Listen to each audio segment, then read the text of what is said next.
إن الحمد لله نحمده ونستعينه ونستغفره ونعوذ بالله من شرور أنفسنا من سيئات أعمالنا من يهده الله فلا مضل له ومن يضلل فلا هادي له أشهد أن لا إله إلا الله وحده لا شريك له وأشهد أن محمدا عبده ورسوله لا نبي بعده أعوذ بالله من الشيطان الرجيم يا أيها الذين آمنوا اتقوا الله حق تقاته ولا تموتن إلا وأنتم مسلمون اللهم صل على محمد وعلى آله وأصحابه ومن تبعهم بإحسان إلى يوم القيامة أما بعد hadirin sidang Jumat rahimakumullah.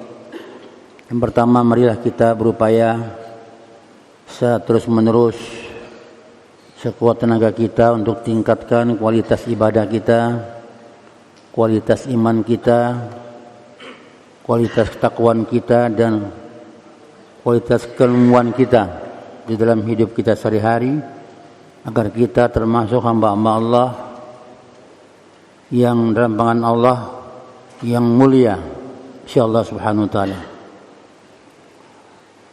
Khutbah siang hari ini seputar sholat berjamaah. Rasulullah SAW menjelaskan tentang fadilah atau kelebihan-kelebihan sholat berjamaah di masjid. Rasulullah mengungkapkan sholatul jamaah afdalu min sholatil fazzi bi 27 darajatan muttafaqun alaih. Salat berjamaah itu punya kelebihan, punya keutamaan daripada salat sendiri 27 derajat. Artinya 27 keutamaan. Nilainya tertinggi ketimbang salat sendiri. Yang dimaksudkan oleh Nabi adalah salat berjamaah di masjid. Sholatul jamaah fil masjid. Hadis ini menjelaskan seperti itu. Suatu ketika seorang laki-laki yang penglihatannya kurang sempurna atau buta datang kepada Rasulullah SAW, minta izin atau dispensasi, rukhsah, keringanan, agar dia tidak sholat berjamaah di masjid karena gangguan kesehatan. Kadang membimbingnya setiap hari, setiap waktu sholat karena penglihatannya tidak sempurna atau buta. Nabi mengizinkan. Di orang buta, kata Nabi, boleh enggak sholat di masjid. Maka dia senang mendapatkan jawaban dari Nabi Muhammad SAW. Lalu dia balik. Beberapa langkah kemudian Nabi memanggilnya. Hal tasma'un nida, dengar suara azan tidak? Dengar. Nah, maka Nabi mengatakan salatlah berjamaah di masjid. Jadi hukumnya ulama beda pendapat. Saya nggak bahas hukumnya, wajib atau sunat muakkad dan seterusnya. Tapi Rasul memerintahkan orang buta saja disuruh sholat berjamaah di masjid. Dengan azan tidak? Dengar. Dulu azan tidak pakai pengeras suara. Sekarang kan jelas kedengarannya. Karena itulah perintah ini mendapat jawaban yang seperti itu. Maka dia pun dalam kondisi buta, dia ke masjid setiap waktu sholat. Pertama. Yang kedua, kelebihannya itu ternyata walaupun ringan, langkah-langkah kita menuju ke masjid dihitung oleh Allah sebagai sedekah, kata Rasulullah. Maka dimotivasi orang-orang yang malas ke masjid, lebih mengatakan wa bi kulli khutwatin tamsya ila shalah sadaqatun. Setiap langkah-langkah yang menuju ke tempat salat sebagai sedekah. Karena banyak orang yang bertanya kepada Rasulullah, "Ya Rasulullah, kami salat, kami berpuasa dan seterusnya. Orang kaya juga begitu. sholat, berpuasa, tapi bersedekahnya luar biasa. Lalu Nabi memberikan, langkahmu itu sedekah. Tasbih, tahmid, tahlil, istighfar, sedekah. Sendi-sendi badanmu bagian dari alat sedekah. Maka dia terhibur. Sedekah nggak harus dengan harta, dengan tenaga, dengan ucapan tasbih, tahmid, langkah-langkah mengarah ke tempat sholat di masjid, dihitung sedekah. Di jalan ketemu lagi penghambat jalan, kata Nabi. Ada duri, bacaan beling atau paku, kita buang. Nabi bilang, wa tumitu rasa anit tarik sedekah. Membuang penghambat jalan sedekah. Orang bisa jatuh dengan kulit pisang, paku, luka kakinya. Kita lihat, singkirkan. Banyak sekali hikmah yang didapat. Menuju masjid dihitung. Kalau tempat lain tidak dihitung. Ini ke masjid, ketemu penghambat jalan, buang, sedekah. Itu yang untuk merangsang. Kemudian kata Rasulullah juga, mendapatkan cahaya hidayah dari Allah. Karena setiap berjalan ke masjid, Nabi sunahkan berdoa, minta cahaya hidayah kepada Allah. Kata Rasulullah, kamu melangkah keluar rumah, baca doa keluar rumah. Lalu kamu berjalan, baca Allahumma ja'al fi qalbi nura, wa fi sam'i nura, fi basari nura, fawqi nura, tahti nura, ayami nura, insari nura, wa atini nura. Itu doa menuju ke masjid. Kata Rasulullah, ada cahaya hidayah. Ya Allah, berikan cahaya hidayah pada mataku, pada hatiku, pendengaranku, di atasku, di bawahku, di kananku, di kiriku, dan seluruh tubuhku. Atini nura, berikan cahaya hidayah, perlindungan Allah. Dijaga hatinya, dijaga matanya, dijaga pendengarannya, dijaga atasnya, dijaga bagian bawah, dijaga sebelah kanan, dia sebelah kiri, dan semua dijaga oleh Allah.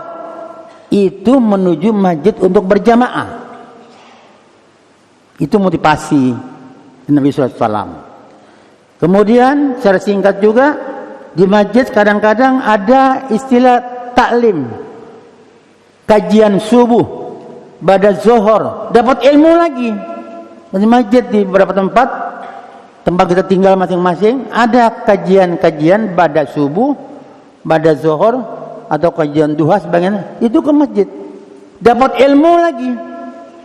Itulah keutamaan berjalan masjid, badan kita dapatkan. Nah, ilmu itu dapat di masjid, tidak kita kejar jauh, datang di masjid kita tempat tinggal masing-masing.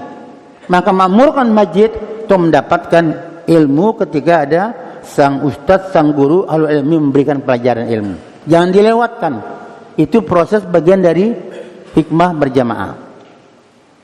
Kemudian kata ulama lagi, memperkokoh ukhuwah imaniyah, ukhuwah islamiyah, silaturahim, persatuan, kebersamaan tumbuh di masjid. Kita bisa musafahah, salam-salaman, tatap wajah, berdiskusi dan seterusnya. Jadi ukhuwah itu terbangun, bisa dirajut di masjid ketika kita sering berjamaah. Apalagi ada program-program khusus untuk memperkuat ukhuwah. Bagaimanapun ukhuwah ini kekuatan kita. Tempat masjid, tempatnya di masjid, berjamaah di masjid, rajut ukhuwah itu lebih gampang, lebih mudah. Kenapa demikian? Itu konsekuensi iman. Innamal mu'minuna ikhwatun. Mukmin itu bersaudara. Saudara artinya di atas landasan iman dan akidah. Nabi menggambarkan seperti apa saudara mukmin itu dalam hari-harinya. Nabi tuntaskan dengan kalimat yang sangat menarik. Kata Allah, "Masalul mu'minina fi tawaddihim wa tarahumihim wa ta'atufihim masalul jasadi. Jistaka min udhun tada'alahu sairul jasadi bis-sahari wal humma." Muttafaqun alaih. Ukhuwah itu antara mukmin satu dengan lain Nabi gambarkan dalam hal bercinta, berkasih sayang, saling menolong, saling menenggang rasa. Masalul jasadi, ibarat tubuh yang satu. Bayangkan kalimatnya. Kita ini kata Nabi, masalul jasad, atau kamasalil jasad, redaksi berbeda. Tubuh yang satu dibangun di masjid itu dengan sholat jemaah, dengan komando imam, melatih kita bermasyarakat, berbangsa, bernegara, taat kepada pemimpin, takbir kita takbir, kalau kita rukuk, itu kebersamaan luar biasa. Maka huwa dibangun masalul jasadi. Nah, hari ini merasakah kita masalul jasad, tubuh yang satu? Jadi mukmin itu kata Nabi seperti tubuh yang satu. Izastaka min udhun tada'alahu sa'irul jasadi bisaru humma. Bila salah satu bagian tubuhnya sakit, semuanya merasakan sakit. Tidak bisa tidur, panas, meriang. Itu gambaran ukhuwah. Itu afdal fadilah berjamaah. Bisa dirajut di masjid. Kalau kita sering masjid kita lakukan dengan sholat berjamaah dengan semangat yang tinggi. Nah, karena itu butuh merajut ukhuwah itu. Ya, misalnya berbagi ya, kekuatan muslim itu tergantung kekuatan ukhuwahnya. Kalau ukhuwahnya rusak, rasa persatuannya enggak ada, rasa saudaranya enggak ada, muslim berantakan. Begitu Nabi menekankan ukhuwah itu bagaikan tubuh yang satu. Siapa yang tidak paham itu? Siapa yang tidak mengerti tubuh yang satu? Sakit gigi pusing semua. Sakit perut semua sibuk.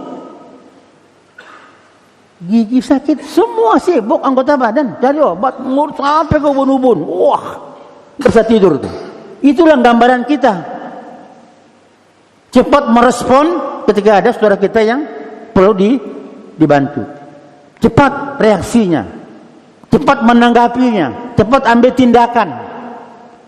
Itu gambaran ukhuwah Islamiyah atau imaniyah. Muslim, akhul muslim. Kalau muslim, saudara muslim yang lain. Begitu Nabi. Karena itu kita butuh persatuan. Allah menjelaskan bagaimana persatuan itu jangan pecah belah. Diulang-ulang ayatnya. Wa'tasimu bijamin wala tafarraqu. Wajib bersatu, haram bercerai-berai. Tafarruq itu cara Belanda dulu. Belanda waktu menjajah, tafarruq dilakukan pecah belah. Kata Belanda ada rumusnya. Farrik tasud. Pecah belah tapi kuasai. Pecah belah tapi pegang. Pecah belah tapi atur. Dipecah belah tapi dia yang kendalikan. Itu Belanda.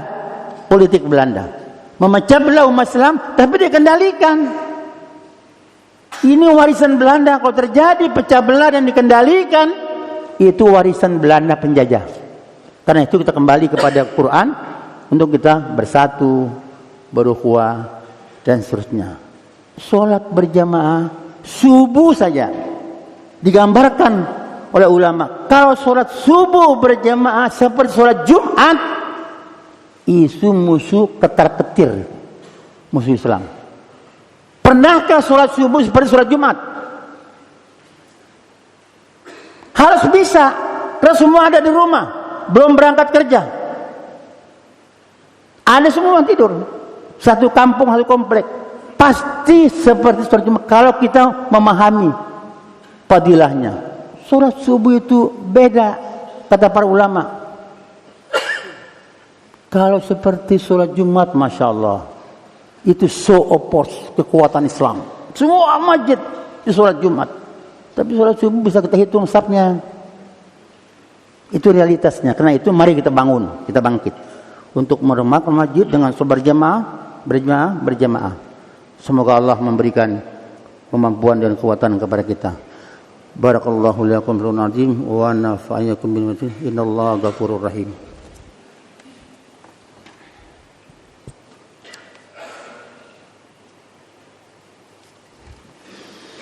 Alhamdulillahilladzi arsala rasulahu bil huda wa dinil haqq liyuzhiru 'ala ad-dini kullihi wa kafa billahi shahida. Asyhadu an la ilaha illallah wa la syarika lah, Muhammadan abduhu wa rasuluhu la nabiyya ba'da. Ya alladzina amanu taqullaha haqqa tuqatih wa la tamutunna illa antum muslimun. Innallaha wa malaikatahu yusholluna 'alan nabi. Ya alladzina amanu sallu 'alaihi wa sallimu fajibullaha ila madakum. Allahumma shalli Muhammad ala Muhammad kama shallaita ala Ibrahim wa ala ali Ibrahim fil alamin innaka Hamidun Majid. Allahumma ighfir lil muslimina wal muslimat wal mu'minina wal mu'minat wal mu'minat. Rabbana zalamna anfusana wa illam taghfir lana minal khasirin. Rabbana innana sami'na munadiyan yunadi lil iman an aminu bi rabbikum fa amanna. Rabbana faghfir lana dzunubana wa kaffir 'anna sayyi'atina wa tawaffana abrar. Allahumma ansur mujahidin fi kulli makan fi kulli zaman. Allahumma ansur mujahidin fi Palestin wal Gaza. Ya Allah ya Rahman ya Rahim ya Hayyu ya Qayyum. Rabbana zalamna anfusana wa anta ghafurur rahimul khasirin. Rabbana taqabbal minna innaka as-samiul alim wa tub 'alaina innaka at-tawwabur rahim. Rabbana atina fid dunya hasanah wa fil akhirati hasanah wa qina azabannar. Subhana rabbika rabbil izzati amma yasifun wa salamun alal mursalin. Alhamdulillahil alamin. Aqimissalah.